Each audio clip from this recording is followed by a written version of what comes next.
सीतानाथसमारम्भां रामानन्दार्यमध्यमाम् अस्मदाचार्यपर्यन्तां वन्दे श्रीगुरुपरम्पराम्। नमो जनभाषायै संस्कृताय मित्राणि, आप सभी का स्वागत है। आज हम रूपक अलंकार का अध्ययन कर रहे हैं। CUET UG वाले जो भी छात्र हैं वो लोग तैयार रहें, है ना।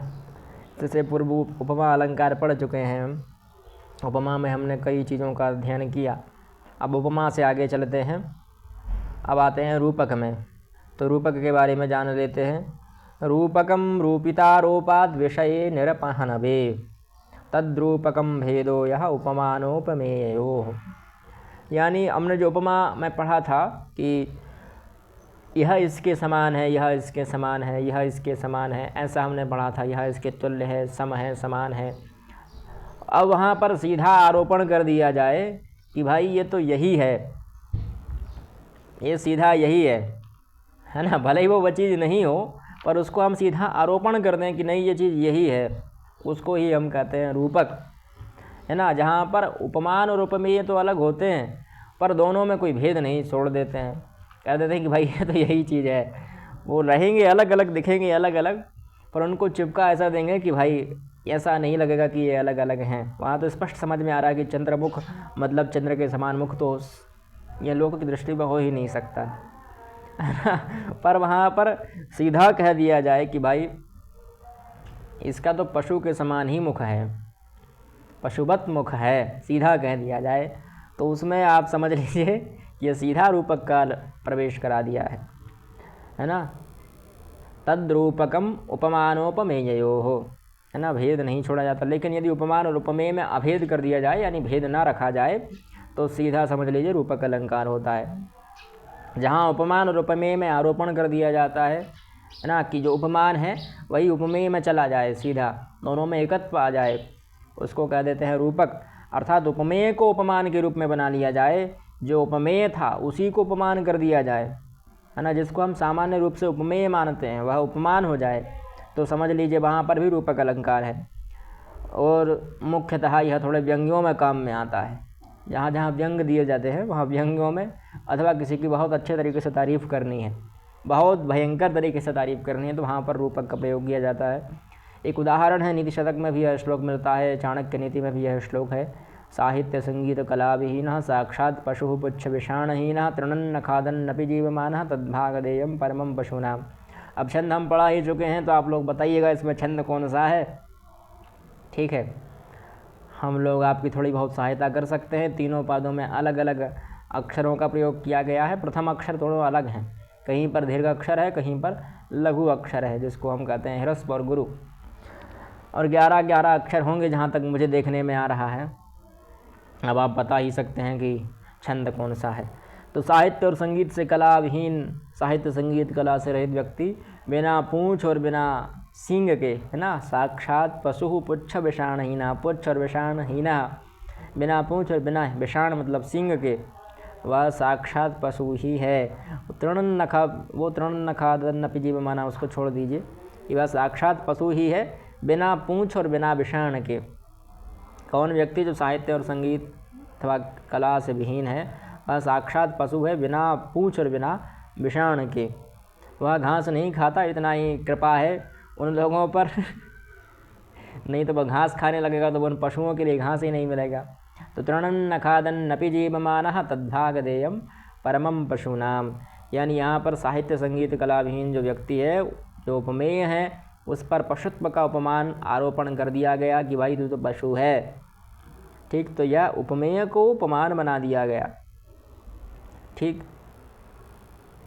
विद्या विहीन पशु, यहाँ पर भी विद्या विहीन ऐसे व्यक्ति को पशु की संज्ञा दी गई, उसमें पशुत्व का आरोपण कर दिया गया कि तू, तेरे अंदर पशुत्व है, तू विद्या विहीन है मतलब पशु के समान है, तेरे अंदर जीवात्मा नहीं है, तुम मनुष्य नहीं हो, तुम पशु ही हो। ऐसे विद्या विहीन व्यक्ति के लिए कहा, सीधा आरोपण कर दिया उसके लिए भी। ठीक, अब आगे चलते हैं। अब यहाँ देख लीजिए क्या कह रहे हैं।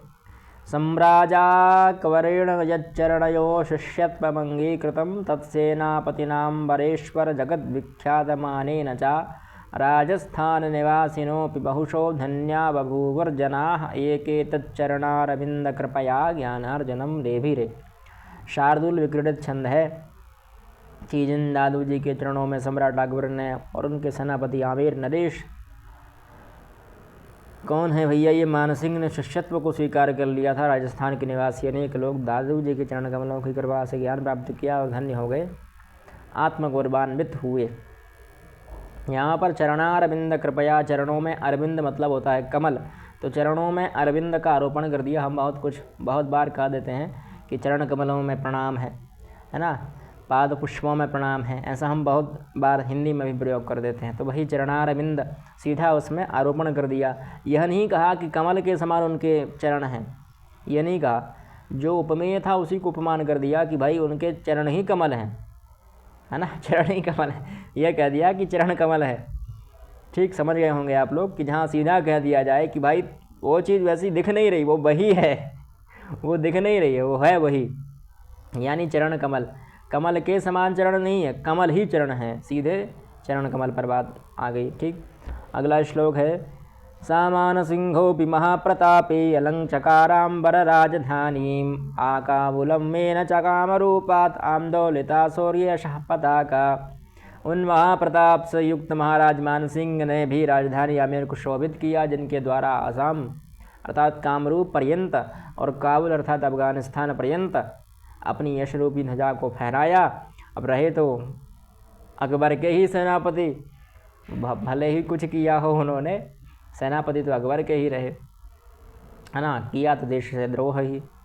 तो आमदुलता शौर्यशः पताका, विवादित नहीं बोलेंगे, सीधा विषय पर आते हैं कि जिन्होंने आमदौलता शौर्य रूपी यश की पताका को जिन्होंने आरोपित कर दिया, आंदोलित कर दिया, ऊपर चढ़ा दिया, ऊंचा फहरा दिया, ऐसे तो यहाँ शौर्य रूपी यश पताका, है ना, यह नहीं कह रहे कि शौर्य और यश की पताका, वो तो यश की पताका ही शौर्य और यश के समान हो चुकी है, इसलिए शौर्य यश पर पताका का सीधा आरोपण कर दिया गया है।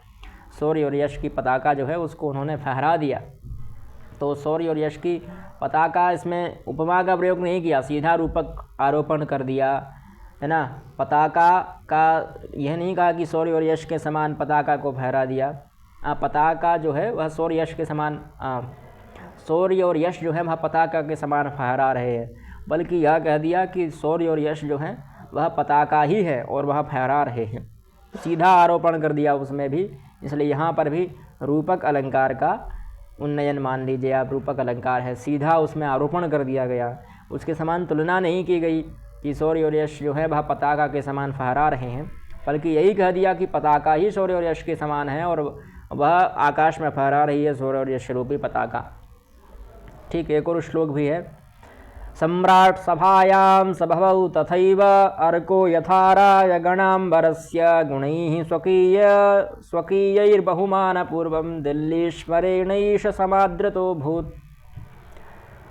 भगवान, वह राजा जयसिंह सम्राट औरंगजेब की सभा में उसी प्रकार से शोभित हुआ जिस प्रकार राज समूह रूपी आकाश में सूर्य शोभित होता है। ठीक है, अर्को यथा राजगणांबरस्य, ये मुझे विवादित बोलने के लिए मजबूर कर रहे हैं, पर ठीक है, हम अधिक विवादित नहीं बोलेंगे, भी बच्चों को बढ़ा रहे हैं। चलिए, अर्क मतलब होता है सूर्य, यथा मतलब समान, और राजगणांबरस्य यानी जो राज गण है, राज समूह है, राजाओं का समूह है, राजगण है, राजस्य गण, राज्ञा गणम, क्षम्यताम, राजस्य नहीं होगा। तो जो राजगण है उस राजगण के अंबर में, अंबर अर्थात होता है आकाश, यानी आकाश रूपी जो राजगण, आकाश रूपी सभा में राजगण रूपी जो राजागण हैं उनके मध्य में अर्क के समान राजा जयसिंह सम्राट औरंगजेब की जो सभा है उसमें सुशोभित हुए, और उन्होंने उत्कृष्ट गुणों के कारण दिल्लीश्वर जो थे उनके द्वारा आदर प्राप्त किया।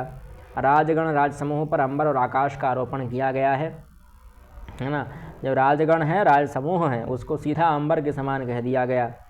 यह नहीं कहा कि अंबर के समान विशाल राज समूह था, बल्कि यह कह दिया गया कि राज समूह अंबर के समान विशाल था, है ना। पहले करनी चाहिए थी इसकी उपमा इससे, पर कर दिया इसकी इससे, है ना। फेमस चीज़ को लघु चीज़ की ओर जोड़ दिया, हाँ, लघु चीज़ को थोड़ा प्रसिद्ध चीज़ की ओर मोड़ दिया है, और जो प्रसिद्ध है उसको लघु की ओर नहीं मोड़ा है। प्रसिद्ध को लघु की ओर मोड़ेंगे तो उपमा होगा, और यदि जो लघु है कोई छोटी सी उपमा है उसको फेमस चीज़ प्रसिद्ध चीज़ की ओर मोड़ देंगे तो उसको कहेंगे रूपक। ठीक, यानी सीधा आरोपण कर दिया गया कि राजसभा कैसी थी, तो अंबर के समान विशाल थी, अंबर के समान विशाल राजसभा। ठीक, तो यह सीधा आरोपण कर दिया गया। और उसमें जो सुशोभित हो रहे थे वह अर्को यथा, तो यहाँ अर्को यथा तो हम समझ गए कि उपमा अलंकार है, यथा ये समान इत्यादि से हम समझ गए। पर राजगण अम्बरस, यहाँ राजगण अम्बरस इनकी एकदम जोड़ दिया, इन लोगों को जोड़ने से सीधा यहाँ पर आरोपित हो गया कि भाई यह राजसभा किस प्रकार हो गई, अंबर के समान विशाल राजसभा हो गई। उपमा और रूपक में अंतर क्या है? तो उपमा में किसी के गुण के माध्यम से तुलना की जाती है, जबकि रूपक में संपूर्ण तत्व का आरोपण कर दिया जाता है। यानी कोई गुण उठाते हैं, हमने वहाँ देखा चंद्र मुख सुंदर है ना, अथवा मान लीजिए श्वेत है ना, चंद्र के समान श्वेत वर्ण है, अथवा शीतल, तो एक गुण लिया हमने, है ना। पर यहाँ पर क्या है, सीधा का सीधा आरोपण कर दिया। अब आकाश का कोई गुण एक नहीं लिया कि आकाश के समान विशाल है, अथवा आकाश के समान ऊंचा है, अथवा आकाश के समान नीला है, ऐसा कोई गुण नहीं लिया एक, बस यह कह दिया कि आकाश के समान है, अंबर के समान है, सीधा। तो यह एक पूरा का पूरा तत्व जो भी है, आकाश तत्व को पूरा का पूरा उसमें आरोपण कर दिया गया कि भाई यह तो आकाश तत्व के समान ही है। ठीक है, तो इस प्रकार से हमारा यह रूपक अलंकार भी समाप्त होता है संभवतः। हाँ, अर्थालंकार था यह, तो इसमें भी अर्थ की आवश्यकता पड़ेगी आप लोगों के लिए, तो इसके भी कुछ उदाहरण समझ लीजिएगा और देख लीजिएगा, थोड़ा बहुत संस्कृत का अध्ययन भी करिए। अब संस्कृत वाले बनने वाले हैं तो संस्कृत का अध्ययन तो करना ही पड़ेगा। ठीक है, मिलते हैं अगले वीडियो में, तब तक के लिए जयतु संस्कृतम जयतु भारतम।